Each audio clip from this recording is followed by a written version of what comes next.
All right, let's jump right in. We're going to kick things off with a pretty tense situation unfolding just 90 miles off the coast of Florida. Right now, the entire island of Cuba is in a total blackout. And when I say total, I mean it. The source material we're looking at paints a really grim picture. We're talking dwindling supplies of fuel, food, medicine, hospitals are shut down, schools are closed. It's a full-blown humanitarian crisis, and it's getting worse by the day. And if that wasn't enough, the United States has thrown up a strict naval blockade all around the island. This thing is basically cutting Cuba off from the entire world, putting the squeeze on even tighter with those economic sanctions. But here's where it gets really interesting, or maybe terrifying. There's a Russian oil tanker steaming full speed ahead towards Cuba, trying to break that blockade. Is it a lifeline, or is it the spark that's going to ignite a much, much bigger conflict? You know, a showdown with the U.S. Navy could happen in just 10 days. So does any of this sound familiar? It should. It's got this chilling echo of a moment more than 60 years ago when the entire world held its breath, standing on the absolute brink of nuclear war. And it all happened over this very same island. Okay, so how on earth did we get here? To really get a grip on what's happening today, we've got to rewind the clock, way back. We need to look at how this relationship between the US and Cuba went from being, neighbors to bitter enemies. And that story starts more than 100 years ago. So you can see it started out with this promise of independence, right? But that didn't last long. The Platt Amendment basically gave the U.S. a hall pass to intervene whenever it wanted. That led straight to a U.S.-backed dictator, Batista, who pretty much handed the keys to the Cuban economy over to American companies. And all that exploitation? Well, that was the fuel for Fidel Castro's revolution. And that, right there, set the stage for everything that came next. The second Fidel Castro took over and started nationalizing all those U.S. assets, well, that was it. The U.S. government, and especially the CIA, basically made it mission number one to get rid of him, and they were willing to do it by any means necessary. And this wasn't some half-baked plan. It was a massive, ruthless campaign. First, you had the Bay of Pigs invasion, a total disaster where CIA-backed exiles got crushed. After that, things went underground with something called Operation Mongoose. This was basically a secret war to wreck Cuba's economy. We're talking sabotage, destroying factories, blowing up power plants.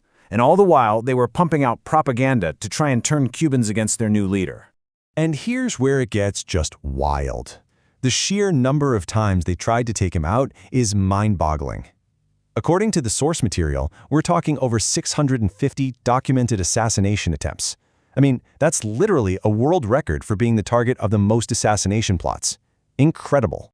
You can't make this stuff up. The methods they used were straight out of a James Bond movie, but weirder. An exploding cigar? Check. A poison-laced wetsuit? Yep. Toxin-filled pens? Bombs in podiums? They even tried to get the mafia to do the job. And the craziest part? Nothing worked.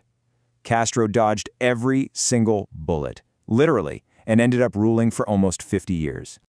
So after all that, what do you do? Well, Castro looked for a powerful friend. He turned to the Soviet Union for protection. And that alliance, that's what would light the fuse on the single most dangerous moment of the entire Cold War. Now, it's really important to get that this whole crisis didn't just pop up out of nowhere. It was a classic case of tit for tat. First, the U.S. puts nuclear missiles in Turkey, right on the Soviet Union's doorstep, pointing straight at Moscow. So what does Russia do? They turn around and do the exact same thing, secretly shipping their own nukes to Cuba. Suddenly, nearly every city in the U.S. was a potential target. So on October 22, 1962, President Kennedy goes on TV and drops a bombshell. He announces a naval quarantine, which is basically a blockade, around Cuba. No more Soviet ships allowed in.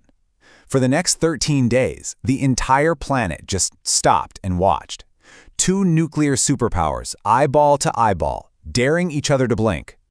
So while everyone was focused on Kennedy and Khrushchev, the real nail-biter was happening hundreds of feet under the ocean. There's a Soviet sub completely cut off from Moscow, getting pinged by U.S. warships. Their protocol? If you lose contact, assume the war has started. The sub's captain gives the order, launch the nuclear torpedo. To do that, he needs two other officers to agree. The political officer says yes, but the third man, Vasily Arkhipov, says no. Just think about that. One man's refusal, in that one moment, is probably the only reason we're all here today. He literally saved the world.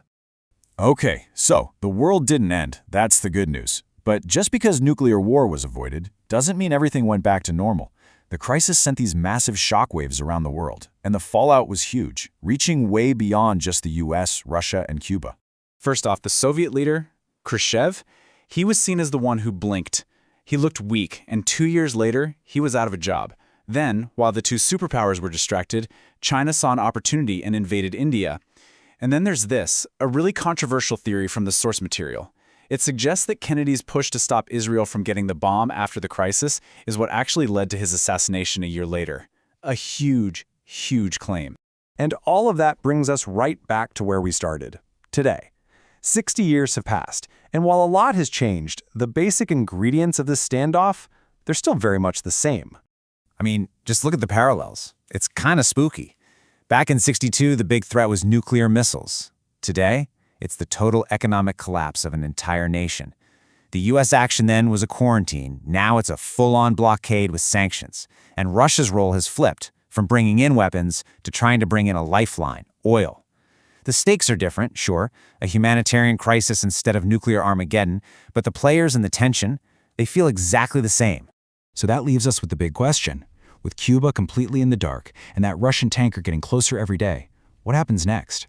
What happens when this 60-year-old conflict smacks right into the politics of today? It's impossible to know for sure, but this confrontation over one oil tanker could absolutely become the next chapter in this incredibly long and dangerous story. And that's why this all matters so much. These aren't just echoes of the Cold War. This is history playing out right now in real time. And once again, the whole world is watching, waiting to see who blinks first.